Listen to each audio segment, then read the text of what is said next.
పార్టీకి 5 ఏళ్ళు బిచ్చగాడికి ఇచ్చినట్టు ఇచ్చావు. మేము ఒక్క నెలలో మొదటి నెలలో ఇచ్చాం. మాకు మీకు పాలనలో ఎంత తేడా ఉందో ప్రజలు గమనిస్తున్నారు. నువ్వేదో రాజకీయ విమర్శలు చేసుకుంటా పగట వేషగాళ్ళలాగా ఆన్లైన్లో పరామర్శించకుండా నీకు ఇంకా తెలియదేమో, రేపో మాపో ఈ అబ్బుగారు కూడా తెలుగుదేశంలోకి వద్దామని చూస్తున్నాడు. నువ్వు ఆ విషయం తెలుసుకో ముందు. వాడు కూడా సైకిల్ ఎక్కువ ట్రై చేస్తున్నాడు. కాకపోతే ఇక్కడ అకామిడేషన్ లేదు, ఎవడో ఇన్సూరెన్స్ ఇవ్వట్లేదు కాబట్టి ఆ గోడ చుట్టూ ఆ బిల్డింగ్ల చుట్టూ తిరుగుతున్నాడు. నువ్వు అది ముందు తెలుసుకో. ఫస్ట్ వాడు ఓట్లు అడిగేటప్పుడే చెప్పాడు, నేను గెలిస్తే తెలుగుదేశంలోకి వస్తా, నాకు ఈసారి వేయండి, ఇంకోసారి వేయండి అని ఓట్లప్పుడే అడుక్కున్నాడు. ఆ మాట అంటే పెద్ద నిజాయితీ గల వైఎస్ఆర్ పార్టీ నాయకుడు కార్యకర్త అంట, వాడికి సపోర్ట్గా వీడు వచ్చాడంట. ఏంట్రా ఏది పడితే అది మాట్లాడుతున్నారు, వచ్చి ఒళ్ళు దగ్గర పెట్టుకుని మాట్లాడండి. మావి కౌంట్ అవుతుంది కాదు, మీ మాటలన్నీ కూడా మళ్ళీ కౌంట్ అవుతున్నాయి, మీ చేష్టలు కౌంట్ అవుతున్నాయి.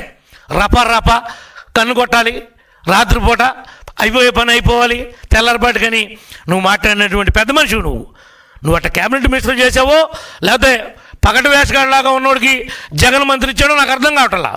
నీ స్థాయి, నువ్వు చేసినటువంటి హోదా ఏంటో మర్చిపోయి కన్ను కొట్టాలంట, నీ పని నువ్వు చేసేయాలంట, అంటే గిల్లాలి, జోల పాడాలంట.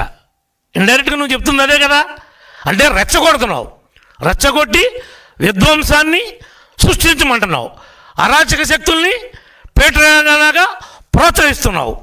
అంటే నీ ఉద్దేశం ఏంటి? ఆ మాటలో దాన్ని ఏ రకంగా అర్థం చేసుకోవాలి ప్రజలు? నువ్వు ఆ నీతి కౌరులు చెప్పేది, నువ్వు ఆ పోలీసుల గురించి మాట్లాడేది, పోలవరంలో డిఐజీ ఎస్పీని కారుకి అడ్డం పెట్టారని నువ్వు ఎన్ని మాటలు మాట్లాడేవాళ్ళే? ఏం మాట్లాడావు అక్కడ? మర్చిపోయావా?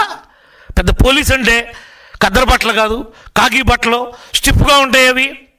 నువ్వు బాగా ఎన్ రామారావుకు ముందు పోలీసులు నిక్కర్లు వేసుకునేవాళ్ళు, స్టిఫ్గా ఉండి అలాంటి నిక్కర్లు కనపడాయి. అయ్యా మనకు గుర్తొస్తున్నాయండి నీకు పాతయి. ఇప్పుడు కొత్తగా వాళ్ళు కూడా ఇప్పుడు కూడా బ్రహ్మాండమైనటువంటి కాకి యూనిఫామ్ వేసుకుంటున్నారు. కద్దరు కన్నా ఖరీదుగా ఉన్నాయి కాకీలో కూడా. నీకు తెలియదేమో నాని, తెలుసుకో. ఏది పడితే అది మాట్లాడక, నోటుకు వచ్చింది కదా అని. శైలజానాథ్ నిన్న కాక మొన్న వెళ్ళావు, నువ్వేంటి నీతులు మాట్లాడుతున్నావు? రా, నువ్వు మంత్రి చేసావు కదా, నీకు తెలుసు కదా, నువ్వు మనసున్నోడివే కదా, రా, నా తప్పు అని తెలుసు. అబ్బాయి తప్పు చేయలేదని చెప్పు. నువ్వు వచ్చి మమ్మల్ని అడగాల్సింది.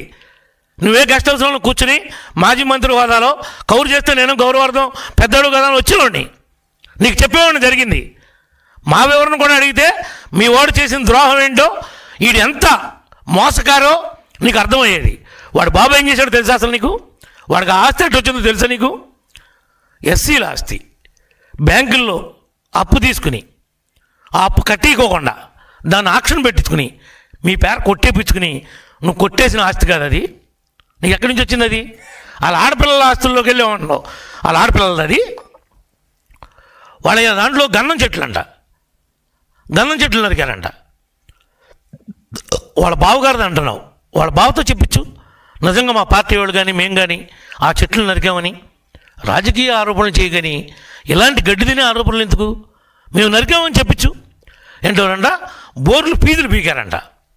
ఏంటో నువ్వు మాట్లాడుతున్నా అసలు అక్కడికి వచ్చి? బోర్లు ఫీజులేంటి? ఫీజులు మాకు లేవా? ఫీజులు బతికెంత ఉంటుంది? అవి పీక్కిలు ఏం చేసుకుంటారు? అసలు నువ్వు చెప్తుంది ఏంటి అక్కడ?